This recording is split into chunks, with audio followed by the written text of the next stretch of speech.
श्री नारद महापुराण अध्याय 3 सृष्टिक्रम का संक्षिप्त वर्णन।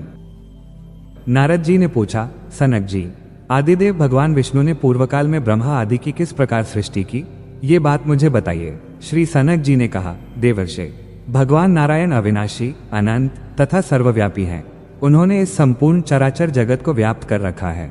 महाविष्णु ने आदि सृष्टि के समय भिन्न भिन्न गुणों का आश्रय लेकर अपनी 3 मूर्तियों को प्रकट किया। पहले अपने दाहिने अंग से जगत की सृष्टि के लिए प्रजापति ब्रह्मा जी को प्रकट किया। फिर अपने मध्य अंग से जगत का संहार करने वाले रुद्र नामधारी शिव को उत्पन्न किया। साथ ही इस जगत का पालन करने के लिए उन्होंने अपने बाएं अंग से अविनाशी भगवान विष्णु को अभिव्यक्त किया। जरा मृत्यु से रहित उन आदिदेव परमात्मा को कुछ लोग शिव नाम से पुकारते हैं, कोई सदा सत्य रूप विष्णु कहते हैं और कुछ लोग उन्हें ब्रह्मा बताते हैं।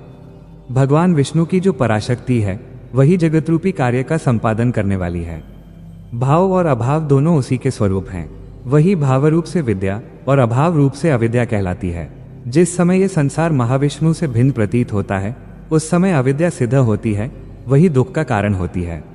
नारद जी, जब तुम्हारी ज्ञाता ज्ञान ज्ञेय रूप की उपाधि नष्ट हो जाएगी और सब रूपों में एकमात्र भगवान महाविष्णु ही हैं, ऐसी भावना बुद्धि में होने लगेगी, उस समय विद्या का प्रकाश होगा। वह अभेद बुद्धि ही विद्या कहलाती है। इस प्रकार महाविष्णु की माया शक्ति उनसे भिन्न प्रतीत होने पर जन्म मृत्यु रूप संसार बंधन को देने वाली होती है, और वही यदि अभेद बुद्धि से देखी जाए तो संसार बंधन का नाश करने वाली बन जाती है। ये संपूर्ण चराचर जगत भगवान विष्णु की शक्ति से उत्पन्न हुआ है, इसलिए जंगम और स्थावर संपूर्ण विश्व भिन्न भिन्न प्रतीत होता है। जैसे घट मठ आदि भिन्न भिन्न उपाधियों के कारण आकाश भिन्न भिन्न रूप में प्रतीत होता है, उसी प्रकार यह संपूर्ण जगत अविद्यारूप उपाधि के योग से भिन्न भिन्न प्रतीत होता है। जैसे भगवान विष्णु संपूर्ण जगत में व्यापक हैं, उसी प्रकार उनकी शक्ति भी व्यापक है। कुछ लोग भगवान की उस शक्ति को लक्ष्मी कहते हैं तथा कुछ लोग उसे उमा और भारती आदि नाम देते हैं। भगवान विष्णु की वो पराशक्ति जगत की सृष्टि आदि करने वाली है। वह व्यक्त और अव्यक्त रूप से संपूर्ण जगत को व्याप्त करके स्थित है। जो भगवान अखिल विश्व की रक्षा करते हैं वे ही परम पुरुष नारायण देव हैं। अतः जो परात्पर अविनाशी तत्व है, परम पद भी वही है। वही अक्षर निर्गुण शुद्ध सर्वत्र परिपूर्ण एवं सनातन परमात्मा है। वे पर से भी परे हैं। परमानंद स्वरूप परमात्मा सब प्रकार की उपाधियों से रहित हैं। एकमात्र ज्ञान योग के द्वारा उनके तत्व का बोध होता है। वे सबसे परे हैं। सत चित और आनंद ही उनका स्वरूप है। वे स्वयं प्रकाशमय परमात्मा नित्य शुद्ध स्वरूप हैं, तथापि तत्व आदि गुणों के भेद से 3 स्वरूप धारण करते हैं। उनके ये ही तीनों स्वरूप जगत की सृष्टि पालन और संहार के कारण होते हैं। जिस स्वरूप से भगवान इस जगत की सृष्टि करते हैं उसी का नाम ब्रह्मा है। ये ब्रह्मा जी जिनके नाभि कमल से उत्पन्न हुए हैं, वे ही आनंद स्वरूप परमात्मा विष्णु इस जगत का पालन करते हैं। उनसे बढ़कर दूसरा कोई नहीं है। वे संपूर्ण जगत के अंतर्यामी आत्मा हैं। समस्त संसार में वे ही व्याप्त हो रहे हैं। वे सबके साक्षी तथा निरंजन हैं। वे ही भिन्न और अभिन्न रूपों में स्थित परमेश्वर हैं। उन्हीं की शक्ति महामाया है जो जगत की सत्ता का विश्वास धारण कराती है। विश्व की उत्पत्ति का आदि कारण होने से विद्वान पुरुष उसे प्रकृति कहते हैं। आदि सृष्टि के समय लोक रचना के लिए उद्यत हुए भगवान महाविष्णु के प्रकृति पुरुष और काल ये 3 रूप प्रकट होते हैं। शुद्ध अंतःकरण वाले ब्रह्मरूप से जिसका साक्षात्कार करते हैं, जो विशुद्ध परम धाम कहलाता है, वही विष्णु का परम पद है। इसी प्रकार वे शुद्ध अक्षर अनंत परमेश्वर ही काल रूप में स्थित हैं। वे ही सत्व रज तम रूप इन तीनों गुणों में विराज रहे हैं तथा गुणों के आधार भी वे ही हैं। वे सर्वव्यापी परमात्मा ही इस जगत के आदि सृष्टा हैं। जगत गुरु पुरुषोत्तम के समीप स्थित हुई प्रकृति जब चंचलता को प्राप्त हुई तो उससे महतत्व का प्रादुर्भाव हुआ, जिसे समष्टि बुद्धि भी कहते हैं। फिर उस महतत्व से अहंकार उत्पन्न हुआ। अहंकार से सूक्ष्म तन्मात्राएं और एकादश इंद्रियां प्रकट हुई। तत्पश्चात तन्मात्राओं से 5 महाभूत प्रकट हुए जो इस स्थूल जगत के कारण हैं। उन भूतों के नाम हैं आकाश वायु अग्नि जल और पृथ्वी। ये क्रमशः एक एक के कारण होते हैं। तदनंतर संसार की सृष्टि करने वाले भगवान ब्रह्मा जी ने तामस सर्ग की रचना की। तेर्यक यौन वाले पशु पक्षी तथा मृग आदि जंतुओं को उत्पन्न किया। उस सर्ग को पुरुषार्थ का साधक न मानकर ब्रह्मा जी ने अपने सनातन स्वरूप से देवताओं को उत्पन्न किया। तत्पश्चात उन्होंने मनुष्यों की सृष्टि की। इसके बाद दक्ष आदि पुत्रों को जन्म दिया जो सृष्टि के कार्य में तत्पर हुए। ब्रह्मा जी के इन पुत्रों से देवताओं, असुरों तथा मनुष्यों सहित यह संपूर्ण जगत भरा हुआ है। भूरलोक, भुवलोक, स्वरलोक, महरलोक, जनलोक, तपलोक तथा सत्यलोक, ये 7 लोक क्रमशः एक के ऊपर एक स्थित हैं। अतल, वितल, सुतल, तलातल, महातल, रसातल तथा पाताल, ये 7 पाताल क्रमशः एक के नीचे एक स्थित हैं। इन सब लोकों में रहने वाले लोकपालों को भी ब्रह्मा जी ने उत्पन्न किया। भिन्न भिन्न देशों के कुल पर्वतों और नदियों की भी सृष्टि की तथा वहां के निवासियों के लिए जीविका आदि सब आवश्यक वस्तुओं की भी यथायोग्य व्यवस्था की। इस पृथ्वी के मध्य भाग में मेरु पर्वत है, जो समस्त देवताओं का निवास स्थान है। जहां पृथ्वी की अंतिम सीमा है, वहां लोकालोक पर्वत की स्थिति है। मेरु तथा लोकालोक पर्वत के बीच में 7 समुद्र और 7 द्वीप हैं। प्रत्येक द्वीप में 7-7 मुख्य पर्वत तथा निरंतर जल प्रवाहित करने वाली अनेक विख्यात नदियां भी हैं। वहां के निवासी मनुष्य देवताओं के समान तेजस्वी होते हैं। जम्बू, प्लक्ष, शाल्मली, कुश, क्रौंच, शाक तथा पुष्कर, ये 7 द्वीपों के नाम हैं। वे सब की सब देवभूमियां हैं। ये 7 द्वीप 7 समुद्रों से घिरे हुए हैं। क्षार्द, इक्षुरसोद, सुरोद, घृत, दधि, दुग्ध तथा स्वादु, जल से भरे हुए वे समुद्र उन्हीं नामों से प्रसिद्ध हैं। ये सब लोकालोक पर्वत तक स्थित हैं। क्षार समुद्र से उत्तर और हिमालय पर्वत से दक्षिण के प्रदेश को भारतवर्ष समझना चाहिए। वह समस्त कर्मों का फल देने वाला है। भारतवर्ष में मनुष्य जो सात्विक, राजसिक और तामसिक 3 प्रकार के कर्म करते हैं, उनका फल भोगभूमियों में क्रमशः भोगा जाता है।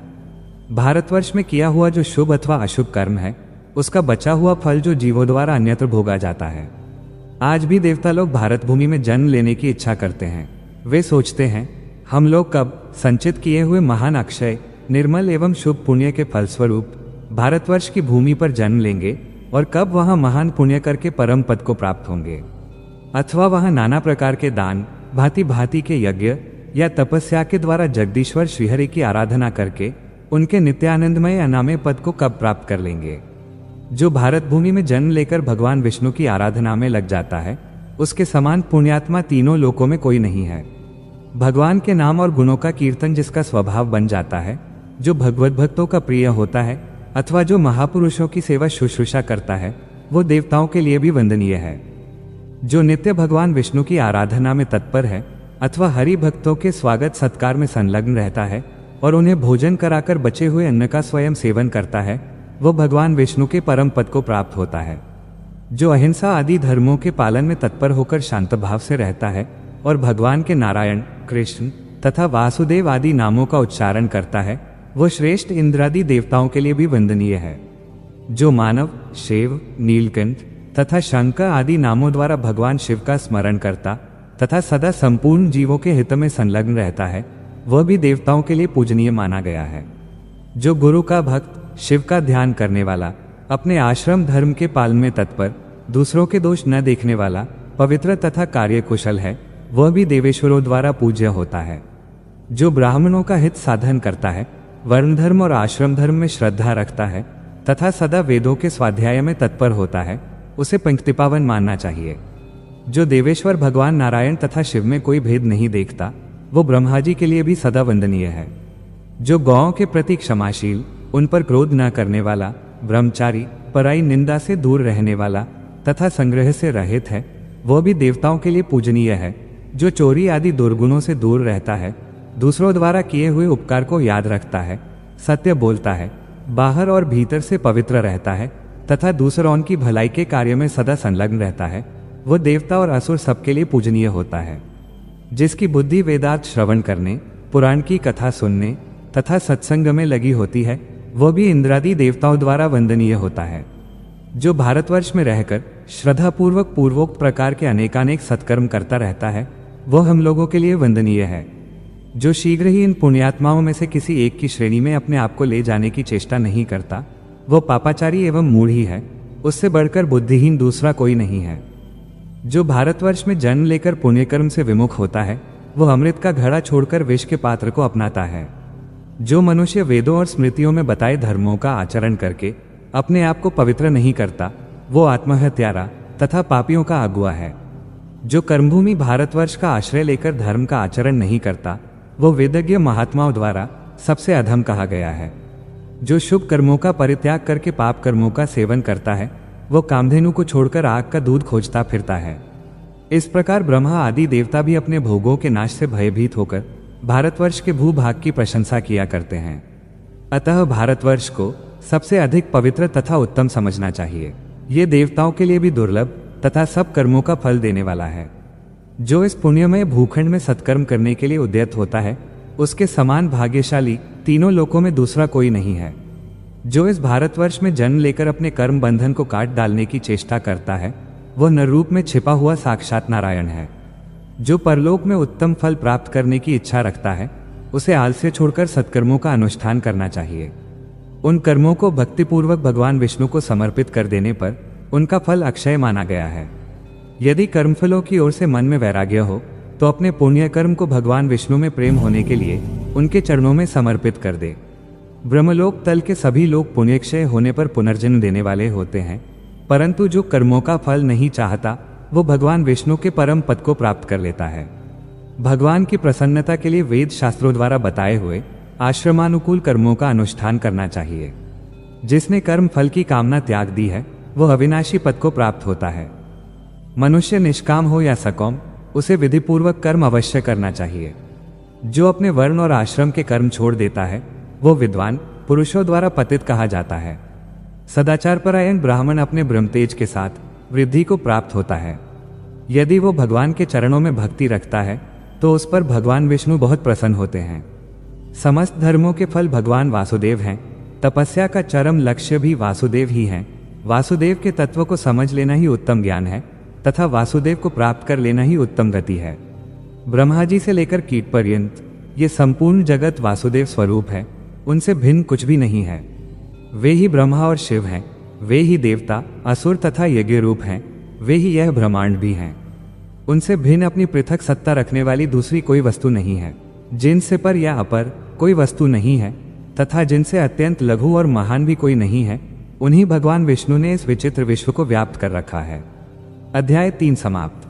नारद पुराण के अगले सारे अध्याय को सुनने के लिए हमारे चैनल को सब्सक्राइब कर लीजिए और वीडियो अच्छा लगा हो तो वीडियो को लाइक कर दीजिए और सबके साथ शेयर भी कर दीजिए ताकि पुराणों की कथाएं सबके पास पहुंच सके।